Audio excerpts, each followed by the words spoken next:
23-year-old kid nobody picked to win just shocked the entire NASCAR garage. And then his own teammate said something that set the sport on fire. Before we get into the race itself, you need to know something. The moment Corey Heim crossed that finish line, it was not just a win. It was the beginning of something. And the comment that came after, from inside his own team, that single sentence is going to echo through the rest of this season in ways nobody fully understands yet. Stay with me, because by the end of this, you will see exactly why what happened in San Diego was only the opening chapter. If you are a NASCAR fan who refuses to settle for surface-level coverage, who wants the real story, every layer, every tension, subscribe to this channel right now. Drop a comment below telling us what you made of the post-race comments. And hit that like button so this video reaches every fan who needs to see it. Naval Base Coronado sits across the bay from San Diego, California. It is one of the most storied active military installations in the United States.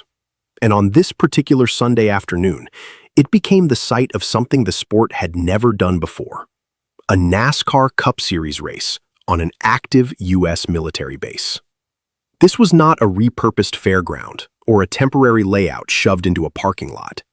This was a purpose-built 3.4-mile, 16-turn road course carved directly through the streets and airfields of a base that the Navy has operated for over a century. The sheer logistical undertaking required to pull this off was staggering. And when race day arrived, 50,000 people packed inside the venue to witness it live. Across the full weekend, 125,000 fans showed up. The energy inside that base was unlike anything the paddock had felt in years. Every driver who walked through the gates that weekend could feel it. This was not just another race. This was an event. And the racing that unfolded inside those gates was going to match every bit of that electricity. But before the green flag ever dropped, there was already a moment that, looking back on it now, felt like a signal of everything that was coming. During pre-race driver introductions, a group of United States Navy service members walked out on stage alongside Corey Heim. And then, completely unprompted, those sailors started tapping their wrists, mimicking the exact wrist tap celebration that Heim uses after winning races, before the race had even started. Nobody in the crowd thought much of it in that moment. By the time the sun started to drop over the Pacific that afternoon, those sailors were going to look like the only people in the building who had actually seen it coming. Going into San Diego, the name on most analysts' shortlists was Shane Van Gisbergen. He had claimed the pole position the day before, and his record on road courses made him the clear favorite to dominate. Connor Zilisch, his Trackhouse Racing teammate, was considered equally dangerous, a road course specialist with the kind of natural feel for technical layouts that very few drivers in the garage can match. Tyler Reddick, the 2026 Cup Series points leader, was also circled as a serious contender. Corey Heim was not circled by anyone. Heim is running a limited part-time schedule in 2026 with 23XI Racing. Entering San Diego, he had made only 5 Cup Series starts in 2025, and the expectation for this race was simple: learn, gain track time, try to run competitively, and take whatever points come your way. He is also carrying a significant workload of Toyota testing and simulator assignments on top of his race schedule, work that reflects how highly the organization values him, but work that also leaves less time and energy for his own racing preparation. The script for San Diego, at least as far as the garage was concerned, was already written. Van Gisbergen leads, Zilisch pushes, Reddick manages the points, and Heim gains experience. 75 laps later, every word of that script was in the trash. Heim started 13th. Within the first handful of laps, he had already dropped back to 20th. The car felt wrong, not because there was anything mechanically broken, but because the tire sets his team had mounted for the early going were scuffed qualifying tires that were never going to perform well in race conditions. Crew Chief Booty Barker kept coming over the radio with the same message. Be patient. The tires are what they are right now. The car will respond when we get to better rubber. Trust the strategy. This is one of those moments in racing that does not show up in the lap time charts or the position graphs. It is a moment of internal discipline. A driver in 20th place on a circuit where track position matters enormously, with a car that is not giving him what he needs, being told to sit and wait. Some drivers crack. They push too hard trying to compensate. They make contact. They burn up what they have left. Heim did none of that. He trusted Barker. He kept his head. And he stayed in the race mentally, even when the race was not giving him anything to work with yet. Lap 31 changed everything. On a restart, Austin Hill and Connor Zilisch were running side by side at the front of the field. Hill carried too much speed into turn 1. His brakes locked, and he drove both himself and Zilisch directly into the outside concrete wall with enormous force. Zilisch hit the barriers hard and bounced straight into the path of Van Gisbergen, who had just wisely backed out of a 3-wide situation a split second earlier. Van Gisbergen had nowhere to go. He had done everything right in the moment before the crash, and he still could not escape it. He drove through the 2 crashing cars directly in front of him and suffered catastrophic damage to the front of his Chevrolet. The man who had started from pole was done. When asked about the crash afterward, Hill did not dodge his responsibility. He said plainly that the mistake was his. Van Gisbergen was considerably less measured. He said he was filthy, and given that he had qualified fastest, run to the front, and then been eliminated through absolutely no fault of his own, the frustration was completely understandable. In the span of 1 lap, 3 of the race's most dangerous threats had been eliminated. Zilisch finished 37th. Van Gisbergen finished 38th, leaving Coronado with a single championship point after a weekend of work. Hill was also done. The race had just been blown completely open. With the frontrunners removed from the equation, Tyler Reddick moved to the front and began doing what Tyler Reddick does in these situations. He managed the race. He controlled the pace. He protected his tires as intelligently as anyone on the track. He led 9 laps and looked every bit like the driver who was going to convert a chaotic afternoon into another victory. But rear tire wear was becoming a factor, and Corey Heim, now cycling through his best set of rubber after the earlier stages, was closing. This is the part of the race that the pit strategy had been quietly building toward for the entire afternoon. Barker had made a calculated decision to absorb a difficult early stint on inferior tires so that the team would have fresh, high-quality rubber available when the race entered its final phase. With the endgame approaching, that plan was paying off. Heim was getting faster, Reddick was getting slower, and the gap between them was shrinking with every lap. Here is what most coverage missed about what happened next. What you are about to see in the final 5 laps is not just a race finish. It is a character study of 2 drivers and 1 crucial decision that is going to define this rivalry for the rest of the season. Because what Reddick did in those closing laps and what it cost him in the standings sets up everything that is coming at Sonoma.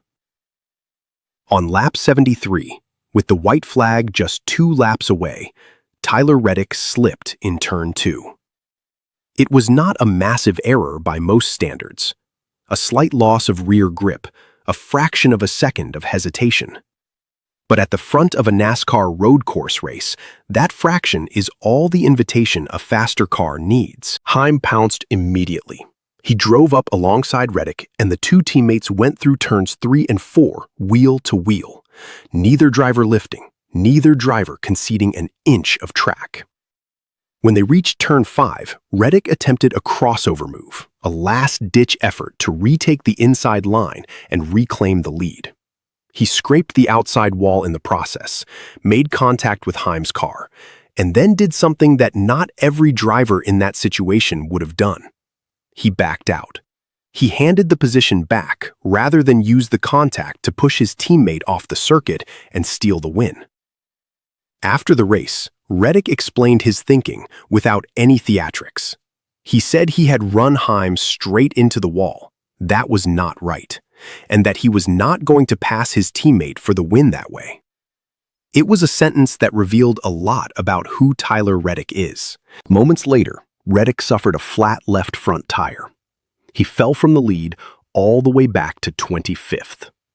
The comfortable points lead he had carried into San Diego, one that had felt like the foundation of a championship season, shrank to just 8 points over Denny Hamlin.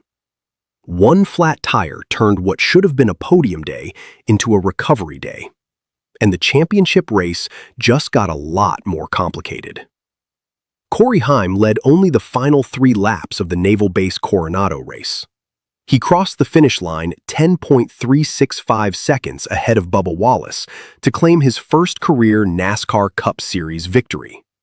The number 67 Toyota had never won a Cup Series race in the 78-year history of the series before that afternoon.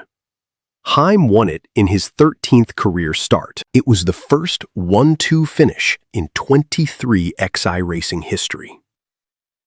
It was also Toyota's 4th consecutive Cup Series win, the first time the manufacturer had accomplished that in nearly a decade, and only the 5th time in their entire 20-year run in NASCAR's Premier Series. The post-race celebration was everything that moment deserved. Heim completed an extended burnout on the airfield, with Navy aircraft lined up in the background. He was emotional, he was disbelieving, and when he finally found the words, what he said pointed directly back to where this story actually started. He talked about going back to the Chicago street race in 2025, his first Cup Series road course start. His team failed to qualify. He never turned a lap in the race. It happened on his 22nd birthday. He called it the worst birthday of his life. He said that failure stayed with him, that it drove everything he did in San Diego, and that going from one street course crushing his life to the best day of his life a year later was funny how that works sometimes. That is not a soundbite. That is the actual arc of what just happened. Denny Hamlin co-owns 23XI Racing alongside NBA legend Michael Jordan. He ended his own 3-race personal winning streak with a 14th place finish at Coronado. But he walked into the post-race press conference with an ear-to-ear grin and made a point of standing in the winning team's room. He said he was genuinely surprised. But then he said something more honest. That if you had asked him in the middle of the race, he might not have been surprised at all. That he had raced around Heim enough to know he had plenty of speed. Tyler Gibbs, president of Toyota Racing Development, pointed to the deliberate patience of the development path they mapped out for Heim. ARCA first, then a full truck championship, then a part-time cup schedule, as the reason this result was always a matter of when, not if. He said, Heim is going to have these opportunities because of the equipment he is in, and today he made the most of it. Heim has already been announced as a full-time cup driver for 23XI Racing in 2027, where he will pilot the number 35 Toyota. Today, he gave the entire garage a very clear preview of what that is going to look like. Now we get to Bubba Wallace, and this is where it gets complicated. Because what Wallace said after the race, and more importantly, what Heim heard in it, is the real story that is going to carry this sport into Sonoma. Keep watching. Bubba Wallace had one of the most emotionally complicated days any driver in that field has experienced in recent memory. He started 12th and drove himself into the top 2 within the first 10 laps of the race. He was fast. He was in control. He was in a position to win. And then, on lap 19, his right front wheel detached from his car and rolled down the track, triggering a full course caution. The investigation afterward was straightforward. The wheel nut had not been properly secured during his pit stop. His own pit crew had cost him the lead. NASCAR issued a 2-lap penalty. Wallace sat stationary in his pit stall while the field circulated around him. He was 2 laps down with the majority of the race still ahead. What he did from that point is not something every driver is capable of. He earned 2 free passes under caution to get back onto the lead lap. He drove methodically and intelligently through the field. He managed his tires, made smart decisions, and worked his way back through the pack until he crossed the finish line in second place. After a 2-lap penalty. On the best road course result of his entire Cup Series career across 40 prior starts on road and street circuits. And he could not enjoy it. He said it was what if, that he was tired of living in that. He acknowledged Heim's win and praised him for it, genuinely. He said his body language was not going to show it, but he was really excited for Corey and his crew chief getting him back to victory lane. He said being a Cup Series winner is something every driver wants, and to do it in a 13th start is special. And then, underneath that genuine praise, came the comments that lit a fuse. When asked about Heim's future, about what it takes to survive in the Cup Series as a young driver, about the difficulty of making it at this level, Wallace's answers left significant room for interpretation. He talked about managing expectations. He talked about how hard the Cup Series is. He talked about how rookies get chewed up and spat out. Now, Wallace never said anything overtly disrespectful. He never directly questioned Heim's ability. He was speaking from genuine experience, from years of personal struggle, from hard lessons learned in cars that were not always up to the task, from everything he has had to fight through to reach this level of performance. But Corey Heim heard something in those words, and his response to it, measured, direct, and carrying the quiet confidence of a driver who had just won a cup race in his 13th start, told you everything about where the dynamic between these two teammates is heading. This is no longer a team where the hierarchy is settled. This is a team with multiple winners, multiple ambitions, and one very public conversation that is now sitting between them as they both head into Sonoma. On June 24th, 2026, NASCAR made it official. Rear tire changer Adam Hartman and jackman Nathan Ricketts from the number 23 team have been suspended for the next 2 Cup Series races, Sonoma Raceway and Chicagoland Speedway. The loose wheel on lap 19 was ruled a violation of multiple NASCAR rulebook sections covering pit crew conduct and vehicle safety. Both crew members are banned from the property until the weekend of July 12th. To understand the weight of this, Bubba Wallace fought back from a 2-lap deficit with a compromised strategy, drove one of the great recovery performances of his career, and finished second. And now, heading into the 2 races that follow, he will do so without the 2 pit crew members whose mistake cost him the race lead in the first place. He already carried the result as a loss that felt like a win. Now he carries it into Sonoma without a full crew. And Sonoma is the final road course of the regular season before the playoffs. The 2026 Cup Series standings shifted significantly at Naval Base Coronado, and not just because of Heim's win.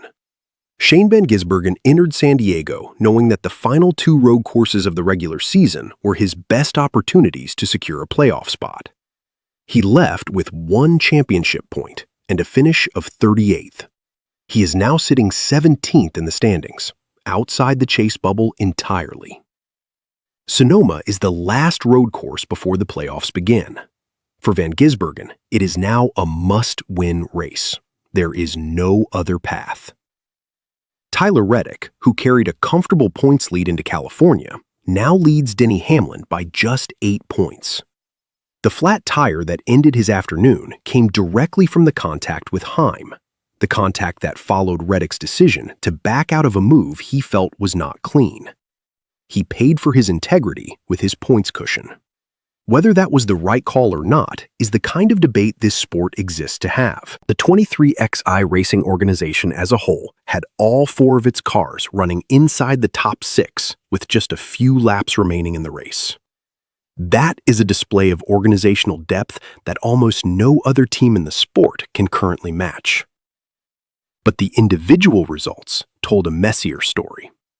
A winner, a second-place driver who was robbed by his own crew, a points leader who lost his cushion in the final laps, and an owner who finished 14th while watching his team's cars fill the leaderboard around him.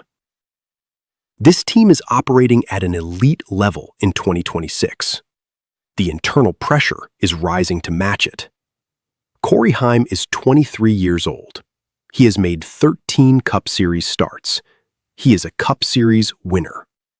Those 3 facts, sitting next to each other, represent something genuinely significant, not just for Heim and 23XI racing, but for the direction of the sport. The drivers who are going to define NASCAR's next era are already here, already winning, and already creating the kind of internal competition inside teams that has historically produced the most compelling storylines this sport has ever seen. The path from the worst birthday of his life at Chicago in 2025 to the best day of his life at Naval Base Coronado in 2026 was not an accident.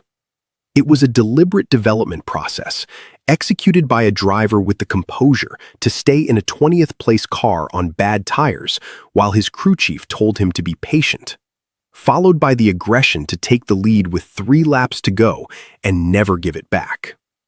The Navy sailors who tapped their wrists on stage before the race had it right. The clock was already running on something bigger. Sonoma Raceway is next. It is the last road course of the regular season. Van Gisbergen needs a win, or he misses the playoffs entirely. Wallace goes in without 2 of his pit crew members and a score to settle with the race itself.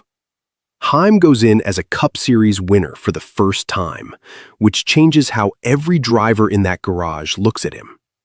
And Reddick goes in trying to protect a lead that is now razor thin over a teammate who would very much like to take it from him.